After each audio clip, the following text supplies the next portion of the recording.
20,000 புத்தகங்களை படிச்சிருக்கிறதா சொல்லிட்டு தெரிகிற அண்ணாமலை மணிமேகலை காப்பியத்தை எழுதினவரு இளங்கோவடிகள்னு பேசியிருக்காரு. இளங்கோவடிகள் தன்னுடைய மணிமேகலையில ஏன் பேராலயம் என்கிற வாக்கு பயன்படுத்தார். மர்க்கா சொல்லு. இளங்கோவடிகள் தன்னுடைய மணிமேகலையில ஏன் பேராலயம் என்கிற வாக்கு பயன்படுத்தார். இவர் தெரியலையே உனக்கும் தெரியலையா? அட என்னங்கப்பா? ஐயோ, மாணவர்கள் மத்தியிலே இப்படி பேசியிருக்காரா? முன்னாள் முதலமைச்சர் எடப்பாடி பழனிசாமி அவர்கள் கம்பராமாயணத்தை எழுதினது சேக்கிழார்னு சொன்ன மாதிரி நம்ம அண்ணாமலையும் பேசியிருக்காரு. அமைச்சர் உதயநிதி ஸ்டாலின் அவர்கள் கூட இது ஒரு கேலி கூத்துன்னு சொல்லி இருக்காரு. பெரிய ஒரு ஜனநாயக கேலி கூத்து தான் நடக்குது. மீண்டும் ஒன்றிய அரசு கேட்பது வந்து தயவு செய்து பாதுகாப்பு கொடுங்க. ஏங்க, நாட்டோட உள்துறை அமைச்சருக்கே கௌரவ குறைச்சல் இருக்கும் போது உங்களுக்கு இருந்தா என்ன தப்புங்கிறேன். ஒரு உள்துறை அமைச்சர் அறிக்கை தருவது ஒன்றும் எந்த விதமான கௌரவ குறைச்சலும் அல்ல. இன்னும் சொல்ல போனால் அது அவருடைய கடமை. வரவிருக்கும் மக்களவை தேர்தலில் இந்தியா கூட்டணியின் எதிர்காலத்தை நீங்கள் எப்படி பார்க்கிறீர்கள் அப்படின்னு அதுல ஒரு கேள்வி கேட்டிருக்காங்க. அதுக்கு நம்ம முதல்வர் பதில் சொல்லும் போது,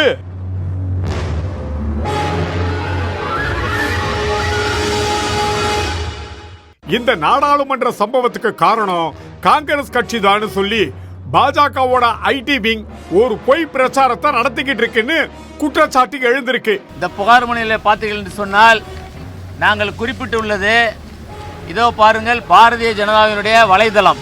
ஒரு பாராளுமன்ற உறுப்பினர் கேள்வி கேட்டவரை எப்படி ஜோடித்து எதை மாதிரி புகைப்படம் போட்டுள்ளார் என்று பாருங்கள். இந்த பெண் என்பவர் இவர் காங்கிரஸ்காரர் என்று சொல்லி பொய்யான பிரச்சாரத்தை ஏற்படுத்துகின்றார்கள். அதாகப்பட்டது மகாஜனங்களே. இந்த மிருக காட்சி சாலையை சுத்தி பார்க்கிறதுக்கு ஒரு நாள் பத்தாது போல இருக்கே. செல்லக்குட்டி, இன்னொரு நாள் வெளியில கூட்டிட்டு வாங்க, நேரடியா சொல்லு. ஏன் இப்படி சுத்தி வளைச்சு பேசுற? எதுக்கு இந்த கௌரவ குறைச்சல்? என்னது? எனக்கு கௌரவ குறைச்சலா?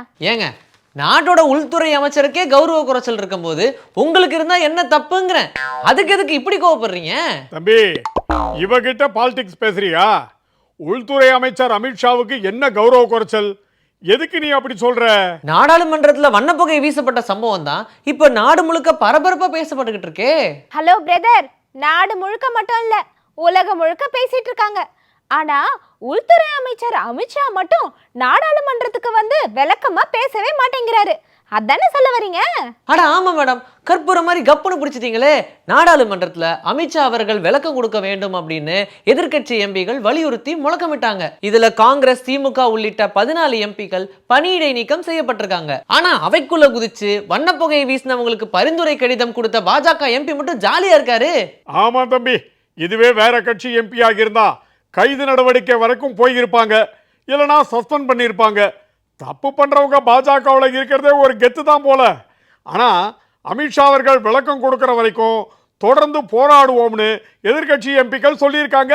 காங்கிரஸ் கட்சியின் முன்னாள் தலைவர் சோனியா காந்தி அவர்களும் இடைநீக்கம் செய்யப்பட்ட எம்பிக்களை சந்திச்சு தன்னுடைய ஆதரவை கொடுத்திருக்காங்க. தனியார் தொலைக்காட்சி பேட்டியெல்லாம் கூட அமித்ஷா அவர்கள் இந்த சம்பவத்தை பத்தி பேசுறாரு.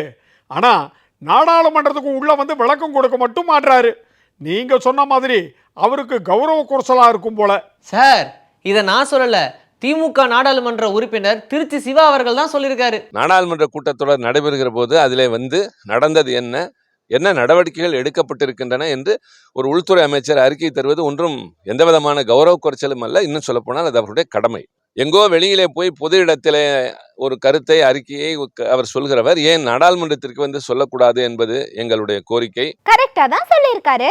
நாடாளுமன்றத்துல இருக்கிறவங்களுக்கே பாதுகாப்பு இல்லைன்னா நம்மள மாதிரி பொதுமக்கள் வர்ற இந்த மாதிரி அருங்காட்சியகம், பார்க், தியேட்டர் எல்லாம் எப்படி பாதுகாப்பா உணர முடியும்? கரெக்டா சொன்னீங்க மேடம். இதே கருத்தை தான் திருச்சி சிவா அவர்களும் பேசியிருக்காரு. நீங்களே பாருங்க. இவ்வளவு பாதுகாப்போடு இருக்கிற எங்களுக்கே இந்த நிலைமை என்றால், ஒரு பூங்காவிற்கு குழந்தைகளோடு போகிறவர்கள், ஒரு உணவு விடுதிக்கு போகிறவர்கள், ஒரு சினிமா பார்க்க போகிறவர்கள், இது மாதிரி பொது இடங்களுக்கு போகிறவர்களுக்கு என்ன பாதுகாப்பு? எது வேண்டுமானால் நடக்கும் என்ற ஒரு அச்சம் நிலவுகிறது. இன்னைக்கு சென்னையில பேசியிருக்கிற அமைச்சர் உதயநிதி ஸ்டாலின் அவர்கள் கூட இது ஒரு கேலி கூத்துன்னு சொல்லி இருக்காரு. நாடாளுமன்ற உறுப்பினர்களுக்கே பாதுகாப்பு இல்லை. நான் முதல் நாள் வந்து அரசியலாக்க கூடாதுன்னு சொல்லியிருந்தேன். அது இன்னும் குறிப்பிட்டு சொல்லணும்னா அவைக்கே சேலம் நாடாளுமன்ற உறுப்பினர் திரு பார்த்திபன் வந்து சென்னையில் இருக்காரு. அவரெல்லாம் வந்து நீக்கியிருக்காங்க. இது பெரிய ஒரு ஜனநாயக கேலி கூத்து தான் நடக்குது. மீண்டும் ஒன்றிய அரசு கேட்பது வந்து தயவு செய்து பாதுகாப்பு கொடுங்க.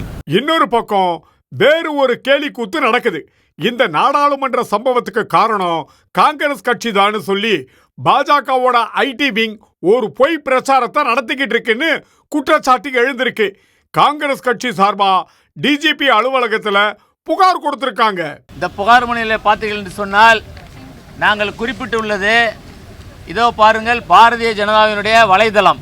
ஒரு பாராளுமன்ற உறுப்பினர் கேள்வி கேட்டவரை எப்படி ஜோடித்து எதை மாதிரி புகைப்படம் போட்டுள்ளார் என்று பாருங்கள். இந்த பெண் என்பவர் இவர் காங்கிரஸ்காரர் என்று சொல்லி பொய்யான பிரச்சாரத்தை ஏற்படுத்துகின்றார்கள், பொய்யான குற்றங்களை சுமத்துகின்றார்கள். அவர்களுடைய வேலையே எங்கே பார்த்தாலும் பொய்யான வேலைகள். அதனை தடுக்கத்தான் நாங்கள் இங்கே வந்து இந்த புகாரை அளித்துள்ளோம். நடவடிக்கை எடுக்காத பட்சத்தில் அடுத்த கட்ட நடவடிக்கையாக நாங்கள் வீதியில் இறங்கி போராட தயாராக இருக்கிறோம் என்று கூறி வந்துள்ளோம். இது என்ன மத்திய பாஜக அரசாங்கத்துக்கு புதுசா? மக்கள் பிரச்சனையை முன் வச்சு கேள்வி கேட்டா சஸ்பெண்ட் பண்ணுவாங்க, அதானி விவகாரத்தை கேள்வி கேட்டா டிஸ்மிஸ் பண்ணுவாங்க. கடந்த 5 வருஷ பாஜக ஆட்சியில மட்டும் 57 எம்பிக்கள் 71 முறை சஸ்பெண்ட் செய்யப்பட்டிருக்கிறதா சொல்லப்படுது. 2022ஆம் ஆண்டு ஜிஎஸ்டி வரி உயர்வுக்கு எதிராக குரல் எழுப்பின 23 எம்பிக்கள் சஸ்பெண்ட் செய்யப்பட்டிருக்காங்க. ரொம்ப அதிர்ச்சிகரமான தகவலா இருக்கு.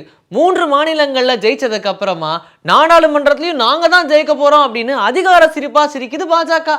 அங்கே சிரிப்பவர்கள் சிரிக்கட்டும், அது ஆணவ சிரிப்பு அப்படின்னு எம்ஜிஆர் அவர்கள் இவங்களுக்கு தான் பாடியிருக்கார் போல. இந்தியா கூட்டணி தலைவர்கள் பல மாநிலங்கள்ல வெவ்வேறு விதமான கருத்து வேறுபாடுகளோட இருந்தாலும் பாசிச பாஜக எதிர்ப்பு அப்படிங்கிறதுல மையம் கொண்டிருக்காங்க. வர்ற 10ஆம் தேதி இந்தியா கூட்டணி கூட்டம் டெல்லியில நடக்க இருக்கு. அதுல முக்கியமான விஷயங்களை பத்தி முடிவெடுப்பாங்கன்னு எதிர்பார்க்கப்படுது. நம்ம முதல்வர் ஸ்டாலின் அவர்களும் அந்த கூட்டத்துல கலந்துக்கிறாரு. இன்னைக்கு முதலமைச்சர் ஸ்டாலின் அவர்கள் ஆங்கில பத்திரிகையில பேட்டி ஒண்ணு கொடுத்திருக்காரு. அந்த பேட்டி தான் இப்போ பரபரப்பா போய்கிட்டு இருக்கு. பாத்தீங்களா? நாங்க 2 பேருமே அந்த நியூஸை படிச்சிட்டோம். முக்கியமான பல தகவல்களை முதலமைச்சர் அவர்கள் பதிவு பண்ணியிருக்காரு.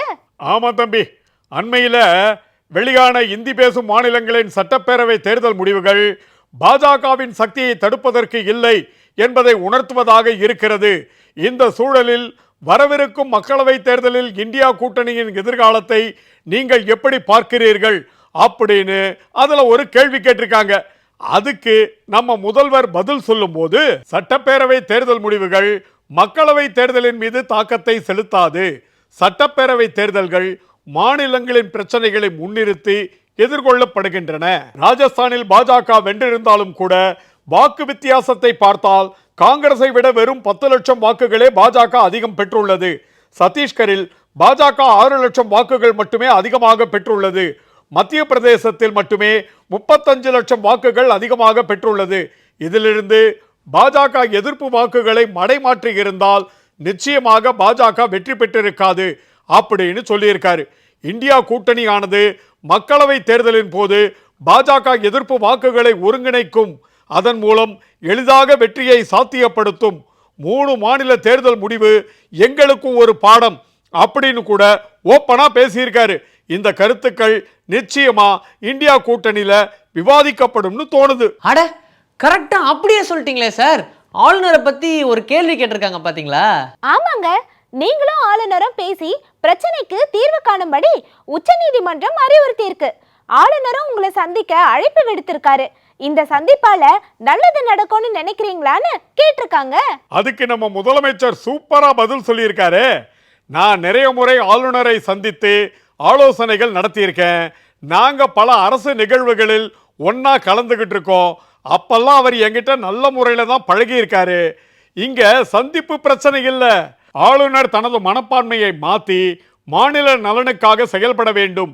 மக்களின் வளர்ச்சிக்கும் மாநில கொள்கைகளுக்கு எதிரான சக்திகளின் கைகளில் கைப்பாவையாக இருப்பதை அவர் தவிர்த்து தமிழகத்தின் வளர்ச்சிக்கு அவர் ஆதரவு தர வேண்டும் அப்படின்னு செம்மையா பேசியிருக்காரு. பாஜகவுடைய கைப்பாவையா ஆளுநர்கள் இருக்கிற மாநிலங்கள்ல இந்த மாதிரியான நிலைமை தான் போய்கிட்டு இருக்கு. உச்ச நீதிமன்றம் சொன்னதுக்காக மக்களை சந்திக்கிறத விட்டுட்டு உண்மையான மக்கள் நலனுக்காக ஆளுநர்கள் மக்களை வந்து சந்திக்கணும் அப்படின்னு ரொம்ப அருமையாவே குறிப்பிட்டிருக்காரு முதல்வர் ஸ்டாலின் அவர்கள். மழை வெள்ள பாதிப்பை பத்தி மத்திய குழுவே ஆய்வு பண்ணதையும், தமிழ்நாட்டு அரசாங்கத்துடைய முன்னெச்சரிக்கை நடவடிக்கையை பத்தி மத்திய குழுவே பாராட்டினதை பத்தியும் அவர் தன்னுடைய பேட்டியில பதிவிட்டிருக்காரு. ஆமா தம்பி, நாட்டில் எவ்வளோ பிரச்சனைகளை பாஜக அரசியலாக்கிக்கிட்டு இருக்கு. அதில் ஒன்று தான் இந்த புயல் மழை பிரச்சனையும். நம்ம அண்ணாமலை இதுல கூட அரசியல் பண்ணி நல்லா வாங்கி கட்டிக்கிட்டாரு. ஆமாங்க, மத்திய அரசாங்கம் கொடுத்த பணத்துல தான் 6000 ரூபாய் தமிழ்நாடு அரசு கொடுக்குதுன்னு அண்ணாமலை சொன்ன கருத்துக்கு அமைச்சர் தங்கம் தென்னரசு பதிலடி கொடுத்திருக்காரு. அண்ணாமலை நடைபயணம் போனா கட்சி வளரும் நினைச்சாங்க. ஆனா ஏற்கனவே இருந்த நிலைமையும் கரைஞ்சு போச்சு. அவருடைய வம்படி பேச்சால அதிமுக கூட்டணியில இருந்து பாஜகவை கழட்டி விட்டதுதான் மிச்சம். அவரோட நடப்பயணத்தை பத்தி ஆரம்பத்திலிருந்து ஏகப்பட்ட விமர்சனங்கள் வந்துகிட்டு தான் இருக்கு. இது நடைப்பயணம் இல்ல, சொகுசு பஸ் பயணம்னு சொன்னாங்க. அதுக்கப்புறம் வசூல் வேட்டை நடத்துவதற்கான பயணம் அப்படின்னு சொன்னாங்க. காங்கிரஸ் எம்பி ஜோதிமணி அவர்கள் இந்த குற்றச்சாட்டை முன் வச்சாங்க. மணல் மாஃபியா கும்பல் கிட்ட அண்ணாமலை தரப்பு பல லட்சக்கணக்கான ரூபாய் வாங்கினதாகவும் புகார் கிளம்புச்சு. இதுக்கெல்லாம் ஹைலைட்டா கடந்த மாசம் 27ஆம் தேதி ஒரு சம்பவம் நடந்திருக்கு. கவனிச்சிங்களா? அண்ணாமலை நடைபயணத்துல ஹைலைட் சம்பவமா? என்னங்க ட்விஸ்ட் வைக்கிறீங்க? ஆமாங்க, உண்மையிலே ட்விஸ்ட் தான். திருவாரூர் மாவட்டம் மன்னார்குடியில நடப்பயணம் வந்த அண்ணாமலைய இஸ்லாமியர்கள் வரவேற்கிறது மாதிரி ஒரு டிராமா செட் பண்ணாங்க. அதுல முதல் முறையா வாக்காளர் ஃபைசல் அப்படிங்கிற இளைஞர் பேசுற பேச்சு சோஷியல் மீடியாவுல பரவுச்சு. ஆனா இப்பதான் அண்ணாமலையோட வண்டவாளம் தண்டவாளம் ஏறி இருக்கு. அண்ணாமலையோடைய வண்டவாளம் தண்டவாளம் ஏறி இருக்கா? ரைமிங் செமையா இருக்கே. இந்த மேட்டரையும் கேளுங்க, இன்னும் செம்மையா இருக்கும். மன்னார்குடி பகுதியை சேர்ந்த அந்த பையனோட பேரு சஞ்சய் அப்படின்னும் அவங்க அப்பாவோட பேரு முருகன் அப்படின்னும் தெரிய வந்திருக்கு. அதாவது இந்து மதத்தை சேர்ந்த ஒரு இளைஞனை இஸ்லாமிய மதத்தை சேர்ந்தவரா செட் பண்ணி இந்த மாதிரி வேலையை பார்த்திருக்காங்க. யாரு செட்டிங்கா அப்படின்னு இப்ப சொல்லுவாங்கல்ல, அந்த மாதிரி இன்னொரு அண்ணாமலை அப்டேட் சொல்றேன் கேளு. 20,000 புத்தகங்களை படிச்சிருக்கிறதா சொல்லிட்டு தெரிகிற அண்ணாமலை மணிமேகலை காப்பியத்தை எழுதினவர் இளங்கோவடிகள்னு பேசியிருக்காரு. மணிமேகலையை எழுதுனது சீத்தலை சாத்தனாராச்சு. ஒரு ஸ்கூல் பிள்ளைக்கு தெரியறது கூட அண்ணாமலைக்கு தெரியல. ஆமா, இந்த சம்பவம் எங்க நடந்துச்சு? செங்கல்பட்டு மாவட்டம் பொத்தேரியில இருக்கிற ஒரு தனியார் கல்லூரி விழாவில் தான் இதை பேசியிருக்காரு. அதுவும் தமிழ் பேராயம் நடத்தின நிகழ்ச்சி அது. இளங்கோவடிகள் தன்னுடைய மணிமேகலை ஏன் பேராயம் என்கிற வாக்கு பயன்படுத்தார். மர்க்கா சொல்லு. இளங்கோவடிகள் தன்னுடைய மணிமேகலை ஏன் பேராயம் என்கிற வாக்கு பயன்படுத்தார். 8 பேர் கொண்ட ஒரு குழு. ஏன் பேராயத்தினுடைய அர்த்தம் என்னன்னா, ஏன் பேராயம் இளங்கோவடிகள் அவர்களே நம் இளைய வேண்டும் சொல்லுவோம். இவர் தெரியலையே, உனக்கும் தெரியலையா? அட என்னங்கப்பா. ஐயோ, மாணவர்கள் மத்தியிலே இப்படி பேசியிருக்காரா? முன்னாள் முதலமைச்சர் எடப்பாடி பழனிசாமி அவர்கள் கம்பராமாயணத்தை எழுதினது சேக்கிழார்னு சொன்ன மாதிரி நம்ம அண்ணாமலையும் பேசியிருக்காரு. இவங்க எல்லாம் இப்படி பேசிட்டு மத்தவங்கள குறை சொல்வாங்க பாருங்க, அதெல்லாம் தான் வேற லெவல். எடப்பாடி பழனிசாமின்னு சொன்னதும் தான் ஞாபகத்துக்கு வருது. 11 அரசு மருத்துவக் கல்லூரி கட்டினதுல முறைகேடு நடைபெற்ற புகாரில் முன்னாள் முதல்வர் எடப்பாடி பழனிசாமிக்கு எதிரான குற்றச்சாட்டுகளுக்கு முகாந்திரம் உள்ளதால் மேல் நடவடிக்கை எடுக்க அரசிடம் அனுமதி கேட்கப்பட்டுள்ளது அப்படின்னு சென்னை உயர்நீதிமன்றத்தில் லஞ்ச ஒழிப்புத்துறை தெரிவிச்சிருக்கு. லஞ்ச ஒழிப்புத்துறைன்னு சொன்னதும் தான் எனக்கு ஒரு விஷயம் ஞாபகத்துக்கு வருது. அமலாக்கத்துறை அதிகாரி அங்கித் திவாரி கைது செய்யப்பட்ட விவகாரம் தானே? அட ஆமாங்க, மாநில அரசாங்கத்துக்கு கீழே வரக்கூடிய லஞ்ச ஒழிப்புத்துறை மத்திய அரசாங்கத்துக்கு கீழே வரக்கூடிய அமலாக்கத்துறை அதிகாரியை விசாரிக்கிறதுக்கு எந்த விதமான அதிகாரமும் இல்லைன்னு நீதிமன்றத்துல வழக்கு தாக்கல் போட்டிருக்காங்களாமே. ஆமாங்க, இத விசாரிச்ச மதுரையில இருக்கிற உயர் நீதிமன்ற கிளை அதிரடியான தீர்ப்பு வழங்கி இருக்கு. அதிரடியான தீர்ப்பா? ஆமா தம்பி, நானும் அந்த தீர்ப்பை பத்தி படிச்சேன். மத்திய அரசு அதிகாரி தவறு செஞ்சா மாநில அரசின் லஞ்ச ஒழிப்பு போலீசார் கைது செய்யக்கூடாது, விசாரணை நடத்தக்கூடாது என்பதை ஏற்க முடியாது. இது தொடர்பா உச்சநீதிமன்றமும் உயர்நீதிமன்றங்களும் பல உத்தரவுகளை பிறப்பிச்சிருக்கு. அமலாக்கத்துறை அதிகாரியை கைது செய்த தமிழக லஞ்ச ஒழிப்புத்துறையின் நடவடிக்கை சட்ட ரீதியானதுதான். அதே போல மத்திய அரசு அதிகாரி கைது செய்யப்படும் போது அந்த அதிகாரியின் அலுவலகம் குடியிருப்பில் சோதனை நடத்துவதும் விதிமுறைக்கு உட்பட்டதுதான். இதில் எந்த விதிமீறலும் இல்லைன்னு நீதிமன்றம் சொல்லியிருக்கு. மத்திய அமலாக்கத்துறை அதிகாரியை கைது செய்யவும் விசாரணை நடத்தவும் மாநில அரசோட லஞ்ச ஒழிப்புத்துறைக்கு முழு அதிகாரம் இருக்கு. அதனால இந்த வழக்கை சிபிஐக்கு மாற்ற வேண்டிய அவசியம் இல்ல அப்படின்னு சொன்ன நீதிமன்றம் லஞ்ச ஒழிப்புத்துறையின் அதிகாரத்தை நீதிமன்றத்துல நிரூபிக்க வேணும் அப்படின்றது அவசியமற்றதுன்னு சொல்லி மனுவை தள்ளுபடி செஞ்சிருக்கு. அதெல்லாம் சரிங்க, ஆனா எனக்கு ஒரு டவுட்டா? அது ஒன்றும் இல்லைங்க. புளிக்கு புளி சாதம் வச்சேன், ஆனா பூட்டை எங்கேயோ மறந்து வச்சுட்டேன். பாருங்க, உங்க கால் கடையில் எங்க இருக்கான்னு பாருங்க. ஐயோ, ஆஹா செல்லக்குட்டி பூட்டா காணோன்னு வேட்டு வைக்கிறானே. பின்னாடி ஒரு புலி ரொம்ப நேரமா நம்மளையே வாட்ச் பண்ணிக்கிட்டு இருக்கு. சீக்கிரமா வா, எஸ்கேப் ஆயிடலாம். அதாகப்பட்டது மகாஜனங்களே,